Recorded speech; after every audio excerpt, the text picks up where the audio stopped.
Shalom, selamat pagi saudara yang terkasih. Selamat datang kembali dalam program Renungan Pagi Spiritual Life. Perenungan kita pagi ini akan terambil dari Kisah Para Rasul pasal 19 ayat 21 sampai 40 dengan judul perikop Demetrius menimbulkan huru-hara di Efesus. Demikian firman Tuhan. Kemudian daripada semuanya itu, Paulus bermaksud pergi ke Yerusalem melalui Makedonia dan Akaya. Katanya, sesudah berkunjung ke situ, aku harus melihat Roma juga. Lalu ia menyuruh 2 orang pembantunya, yaitu Timotius dan Erastus, mendahuluinya ke Makedonia, tetapi ia sendiri tinggal beberapa lama lagi di Asia. Kira-kira pada waktu itu timbul huru-hara besar mengenai jalan Tuhan, sebab ada seorang bernama Demetrius, seorang tukang perak, yang membuat kuil-kuilan Dewi Artemis dari perak. Usahanya itu mendatangkan penghasilan yang tidak sedikit bagi tukang-tukangnya.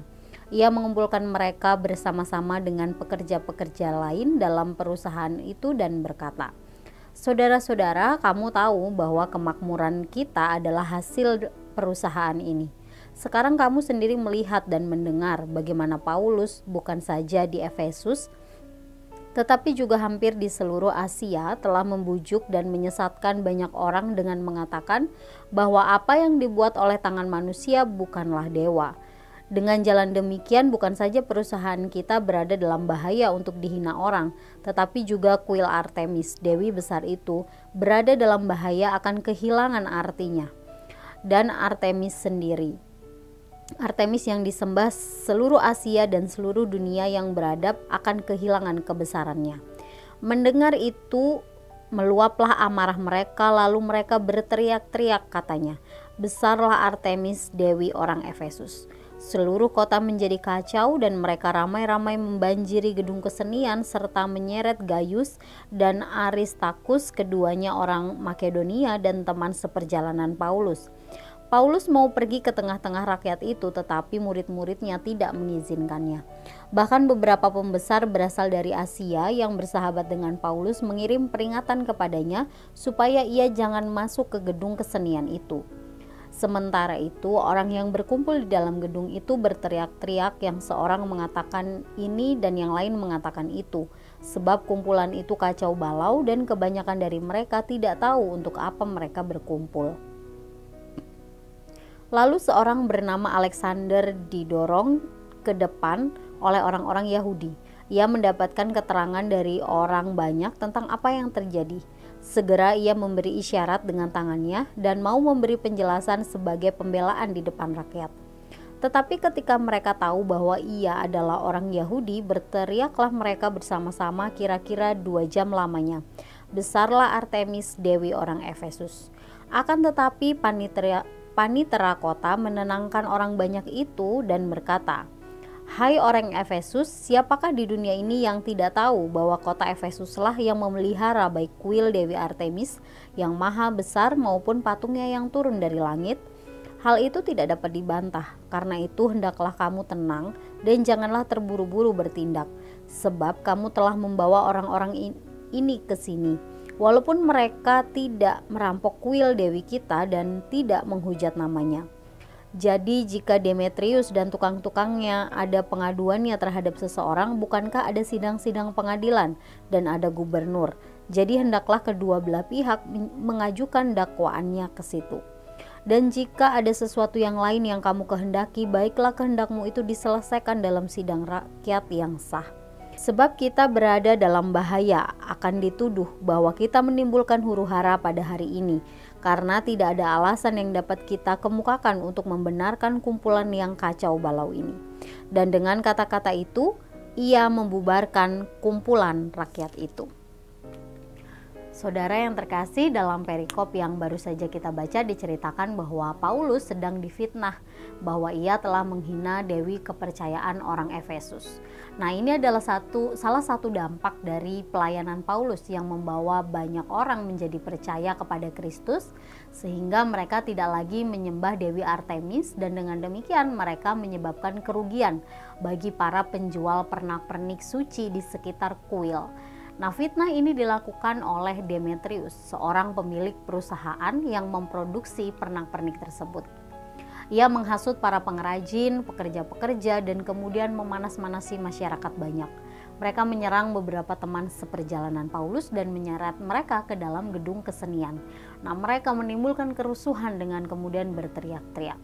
Lalu setelah beberapa saat, akhirnya kerusuhan ini dapat diredam dan dibubarkan oleh seorang panitera kota atau juru tulis atau sekretaris. Nah, panitera ini menyampaikan ancaman hukuman mati bagi mereka yang membuat huru-hara. Nah, hal ini pun membuat orang banyak itu menjadi sadar dan kemudian perlahan-lahan membubarkan diri. Nah, saudara, saat kerusuhan itu terjadi, Paulus dan jemaat Efesus menghadapi situasi yang sangat genting dan bahkan bisa mengancam nyawa mereka. Tetapi kita melihat bahwa di tengah keadaan itu, Allah menunjukkan pemeliharaannya bagi orang percaya yang mengandalkan Dia. Allah meredakan kerusuhan itu dengan memakai seorang panitera yang mungkin bukanlah orang percaya, bukan teman Paulus, atau bukan orang yang mendukung pemberitaan Injil. Tetapi kebijaksanaan manusiawinya diarahkan oleh Allah untuk melayani tujuan ilahi, yaitu melindungi orang percaya di Efesus. Akibatnya Paulus dan jemaat Efesus pun selamat dari huru-hara tersebut, serta pemberitaan Injil dapat terus dilanjutkan. Nah, saudara, mari kita perhatikan bahwa Allah selalu memiliki banyak cara yang bisa Dia pakai untuk melindungi umatnya. Paulus dan jemaat Efesus mungkin tidak pernah membayangkan bahwa seorang panitera kota yang bahkan mereka tidak kenal dapat membantu mereka saat itu. Hal ini dapat juga terjadi dalam kehidupan kita sekarang sebagai orang percaya. Ada kalanya kita harus menghadapi situasi sulit atau genting yang kelihatannya tidak ada jalan keluar. Tapi mari kita tetap percaya bahwa Allah berkuasa untuk memelihara dan melindungi orang percaya. Ia bahkan dapat menggunakan berbagai cara dan membuka jalan keluar yang mungkin tidak pernah terpikirkan sama sekali oleh kita. Oleh sebab itu, marilah kita selalu percaya pada pemeliharaan Allah setiap hari. Saudara, marilah kita mengambil waktu sejenak untuk merenungkan firman Tuhan yang baru saja kita dengar. Saudara, apa sajakah situasi sulit yang saudara sedang hadapi saat ini? Apakah situasi-situasi tersebut membuat saudara merasa bahwa tidak ada lagi jalan keluar? Jika iya, maka marilah datang dan membawa setiap persoalan tersebut kepada Allah. Mari berdoa agar Allah menganugerahkan kekuatan untuk selalu mempercayai pemeliharaannya bagi saudara. Dan mari berdoa agar Allah memberikan saudara kemampuan untuk selalu mengandalkan Dia di setiap situasi yang saudara hadapi.